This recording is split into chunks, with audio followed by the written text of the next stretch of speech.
In this tutorial, you're going to learn how to use Photopea.com to convert this image into a final product that looks like this or like this.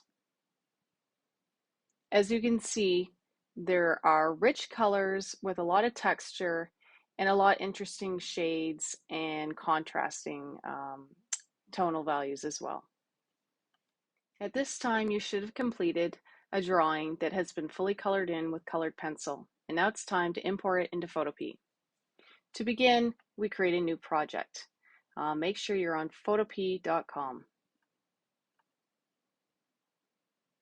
And you're going to see this box pop up. One of the first things you have to do is change your DPI, dots per inch, resolution from 72, which is web quality, to print quality, which is 300.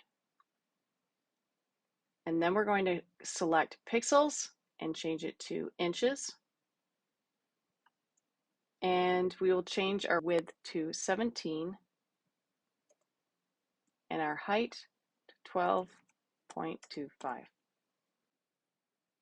You may be wondering why we have the dimensions as 17 by 12.25. Simply because the original portfolio covers were 17 inches by 12.25 inches in size. And this image was intended to be placed on top of the chipboard. In our class, the assignment has changed. It's now a poster, so those dimensions aren't as important as they once were. However, I've noticed that it prints quite nicely, and it's closer in proportion to an 8.5 by 11 drawing than if we had it on tabloid, which is 17 by 11. Next, you're going to change the project name to first name underscore last name underscore poster, or perhaps portfolio cover. But for our class, it will be poster. And hit create. Using your cell phone, you should photograph your drawing and it will look something like this. You will see some of the table in the background and the lines will look a little bit off center and crooked and so on. And that's totally acceptable because we're going to fix it in Photopea. After you have the photograph on your cell phone, please upload it to the Google Drive. And then when you select a computer in the computer lab, please download it onto the desktop to work from. Or if you're using a personal computer, download it to your personal computer's desktop or into a folder on your computer to work from. The reason why I say that is because for some reason, Photopea crashes when you work directly with Google Drive files. So it's really important that you download it first. Now we're ready to import our photograph drawing into Photopea. To do that, you select File, Open in Place, not Open, Open in Place. Find your file on your computer, and it will automatically be placed in the center of your page. If your image is small, that means it's low resolution and you need to rephotograph it to ensure that it is high resolution. Now we need to resize it. To do that, you say Edit, Transform, Scale, or you select your Move tool and you make sure Transform controls are turned on. Next, you pull from the corner and try to line it up to the top of the page.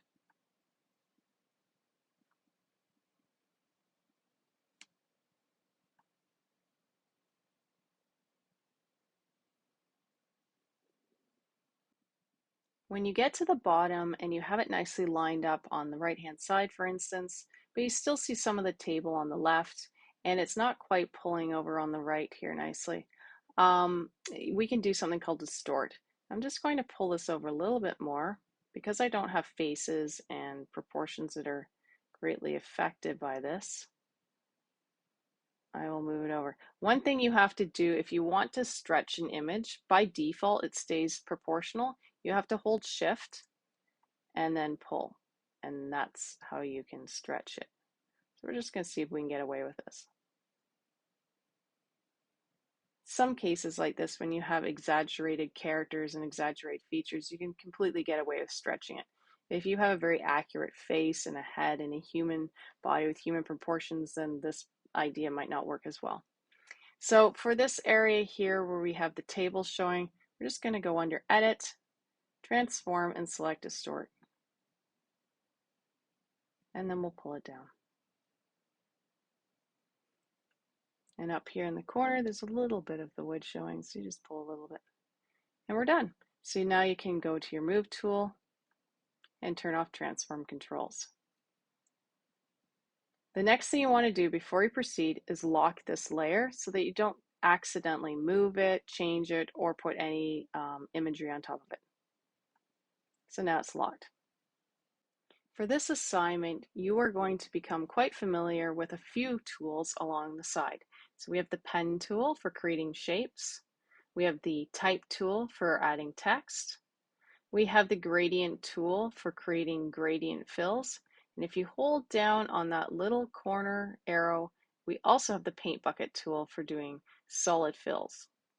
And then down here we have our color palette. If you were to double click on this, you pull up the color picker and you can select any color of your choice. This allows you to go through the range. Okay. And then of course this is the Move tool, which you're already familiar with at this point. In the odd situation, you might have to use the Stamp tool to remove a blemish, to cover up tape that was on the corner, and so forth. Okay, before we do anything, we have to create a new layer. So if you go over here, this is your Layers panel. And if you bring your mouse down here and hover, you will see it says New Layer. Click on it. So this layer is blank. And the goal of this assignment is to keep the existing drawing, but layer it with new shapes and colors that overlap the existing shapes and colors. So we're going to zoom in here. Here is our zoom tool. You can click on it and hit the plus and zoom in, or you can use the keyboard shortcut of spacebar, Control and Alt, or on a Mac it's spacebar, Command, Option. Sorry, spacebar, Command. Spacebar, Option zooms out, and then spacebar pans around. Okay, now we're going to pull out the pen tool. This is going to take some practice. So once you have your pen tool selected, you're going to go up to the top here and change it from shape to path. And then you click somewhere on the top or the side. Click once, release your mouse. If it's a curve like it is on this, you're going to click again, but without releasing the mouse button, you're going to be pulling toward the direction you're moving in. So I click, I pull, and as you can see, it's curving around her head nicely, and then I release the mouse button. Down here, I'm going to click and pull in the direction that I'm going. My arm doesn't go this way, it doesn't go that way. As you can see, the line doesn't work that well, so you have to go in the direction you're moving, and you get a nice curve. Now I'm going to zoom in here so that you can see that there is an extra little arm here that's going to get in my way. If I were to create the next point here, because I'm trying to go around the head, look what happens. I have a bulge. That's not going to work. So you have to get rid of this extended arm. To do so, on a PC, you click Alt and click, and on a Mac, you hit Option and click. Now you can easily go up and around. If you want a straight line like this, you click once and you lift the mouse button. You lift your finger off the mouse button or your trackpad. You don't hold it down. You only hold it down when you're going around a curve. And if you don't want to have a pulled line, see how if I were to pull this, it's got a bump in the center and it's just getting too big. I just want to end it. So you just click once, accept the existing curve, and lift. So I didn't do any pulling. And then you come down here, another straight line. So just one click, release. And now we have a curve, so we're going to pull it up. Then we'll come around the corner and pull. And then we find the beginning point and we connect it. Now, As you can see, this beginning point was slightly too low, so I'm just going to hit Command Z or Control Z to undo that. And I'm going to do a keyboard shortcut to get the arrow key. The arrow key allows me to move these little points. If I were to click on these points right now while I'm under the pen tool, I'm just going to add another node and it's going to ruin my line. So I want to change this over to the selection tool. And that on your keyboard, I believe, is Control. For Mac, it's Command. Okay, so now when I click on it, it's in the right position. As soon as I lift my finger off Control, I have the pen tool again. So this is a shape, but there's nothing you can do with it while it's in its present state with the blue line and the little dots. So it's important that this is changed to an editable region. So if we look over at paths, when we use the pen tool, we create something called a work path. And if we were to leave it named as work path, every single shape we create on this entire drawing would all be added on this exact same path layer, which we don't want. So the first thing we need to do is change the name. I will call this mushroom head or mushroom hat. There we go. Okay, and now we need to make this region editable. So if you hover down here, it says selection. When you click on that, and we often call it the marching ants, if you see the little dotted line or the marching ants, you can finally do some filling and editing and so forth. So jump back to layers, make sure you're on the correct layer. We are indeed, we're on the new layer. I'm just going to zoom out. And I think I want to create a fill that's somewhat similar in color to this and just enrich the existing color. So I want to use the eyedropper tool to do that. I'm going to click on this, come over here and click on this. And as you'll notice on the color picker, I have more or less selected the color that I want. I think I want to increase the vibrancy, so I'm just going to move over and select this one instead and hit OK. Now I can come over, select the gradient tool, click in the area, and boom, I have a fill. Okay, one thing you're probably noticing is you can't see the drawing underneath. So what we can do is either adjust that right now or just get rid of this selection. It's a good idea to get in the habit of always turning off our selections once we're done. So we say select, deselect, or on a Mac it's Command D or Control D on a PC. So the next thing you would want to get acquainted with is this drop-down menu here. And these are the different layer filters. So if you were to scroll down to say multiply, you can see that it has an effect that's somewhat dark in nature, but still shows the image through. I think I might want a little bit lighter, so I'm going to select overlay. And as you can see, it's a lot more vibrant and brighter, and I don't have to worry about it being too dark. As you see in this image, this drawing has two shapes that shouldn't be impacted by the external shape. And you could take an eraser and erase it, but I don't advise it because once you erase something, you can't get it back if you go too far forward.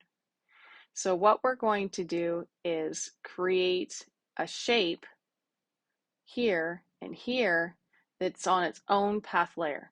It is not mushroom hat, it's holes in mushroom hat or some other title of that nature. So we go back to the pen tool. I'm just going to zoom in. I'll do this a lot quicker than the last one. Click, click and pull, click and pull, click and pull, click and pull, and close it up. And I want them on the same layer. So I'm just going to bring this over. And as you can see, the blue over here has stayed.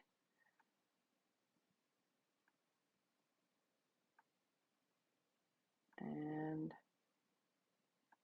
close it up. All right.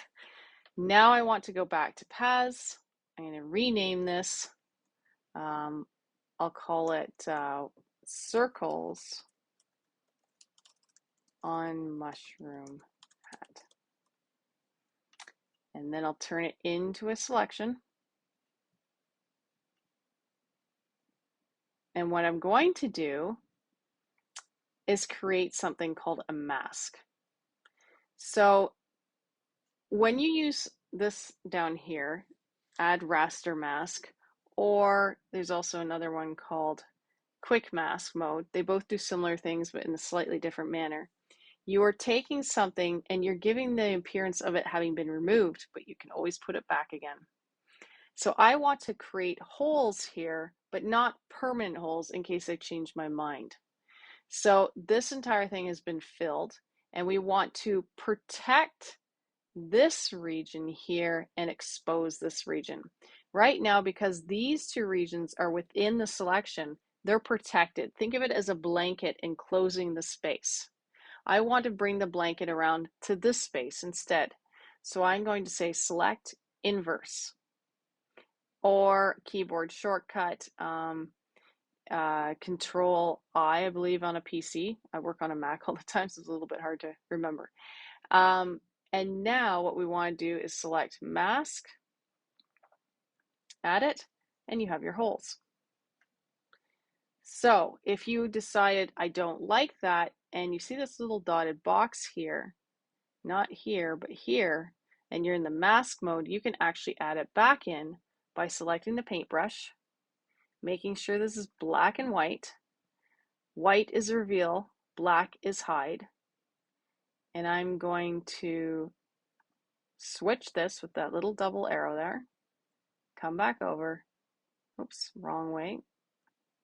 Okay, come back over, I got myself reversed, and I just start painting and it all comes back again. So it was never deleted. So the paintbrush in mask mode adds as a subtraction or addition. Now I want to demonstrate how a gradient fill might appear. So let's pick a region, maybe this one right here. Zoom in. I'm going to create a new layer. And before I get too far ahead, always name your layers. So let's double click on this. Mushroom hat, we'll call it. And this one will be lightning, or some name where you would recognize it when you have 50 items on a list. Okay, so what we'll do is we'll grab the pen tool and make sure I've named my last two path layers so that I can make a new layer. I click here and here, pull, and here. This is going to be nice and quick. Come down and across. Stop on the corners at all times. Just one click release because you're going to be making a 90-degree angle. So you don't want any curve on your line. Click release, that's a nice straight one. Click release. Whenever you're doing a sharp angle like this, you never want to pull the handle out, the arm out, because then you'll have a curve and you don't want that. Pull, click once, you're going up a sharp angle here. Then you can pull again, it's a slight curve, and then you end it, click once and release. Remember, when you're closing it, you never pull. Okay, it's in the blue line format, so we need to make sure this is a selection. So right now it's a path. Click on paths, call it lightning, turn into a selection. Okay, go back to layers. And now I called this gradient before because I was looking at the gradient icon, but we used the paint bucket before. Now we are actually using the gradient one. Now, if you click up here, you can change the colors of your gradient fill. So I would like to sustain the orange. So I'm going to double click in here to bring up the color picker. Hover over here, click in a region I like, say okay.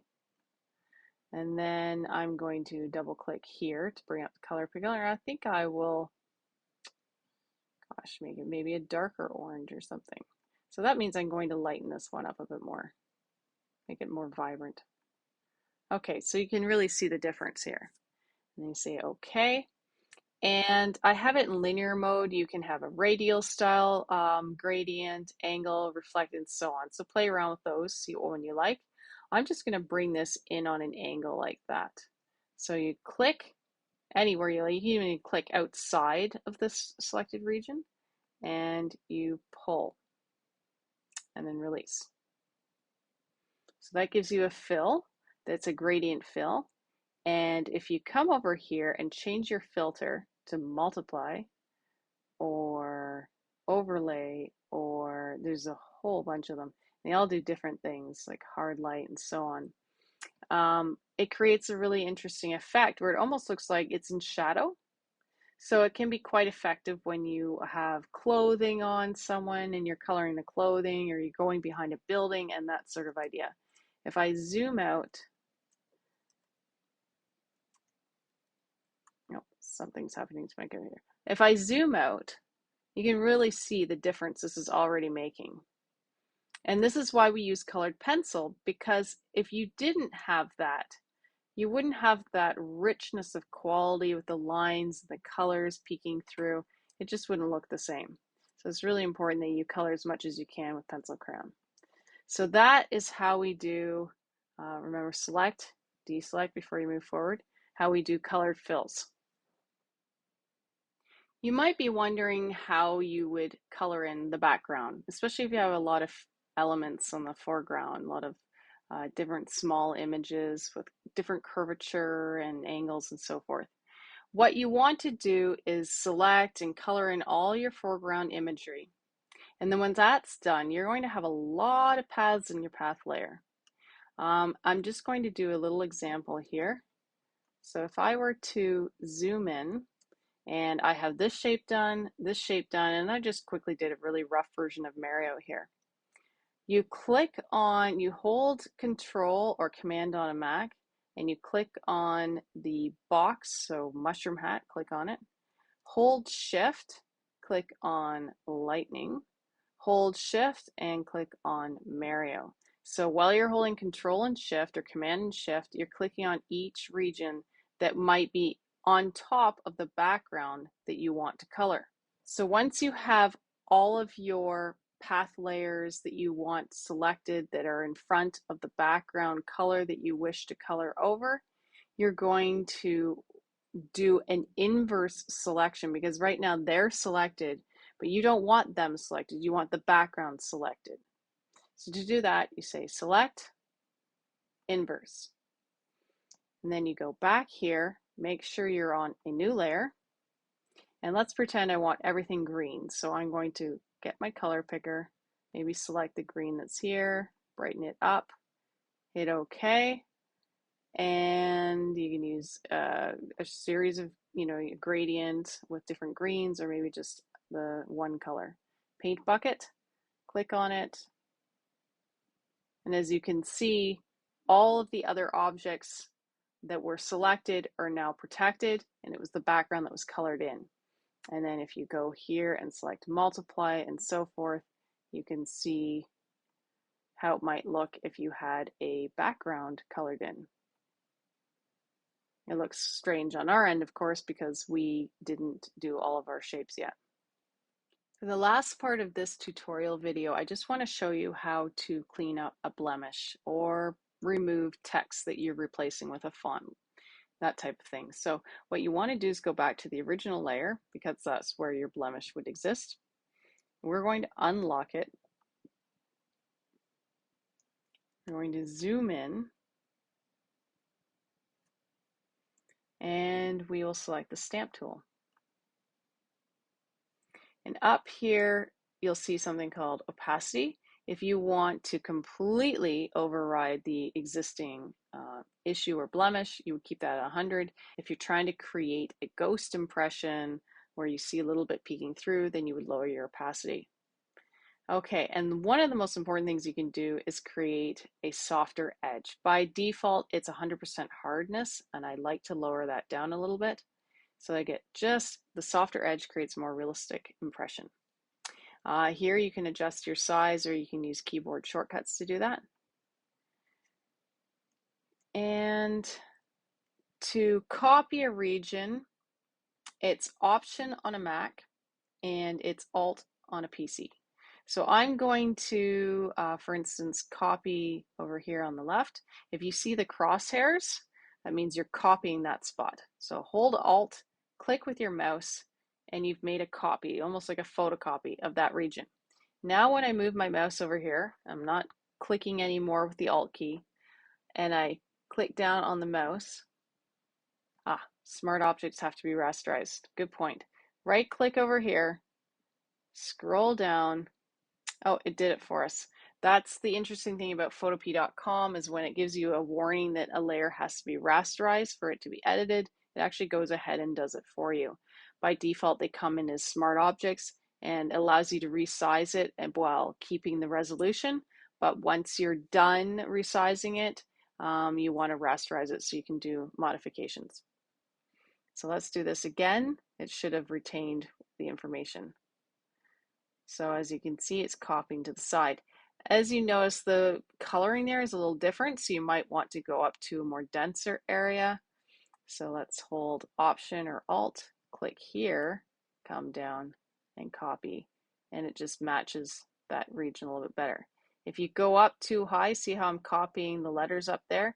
You just want to come back here, copy another region, go back here, and so on. Do that over and over again until you have removed the blemish or the text that you want to remove. And so on.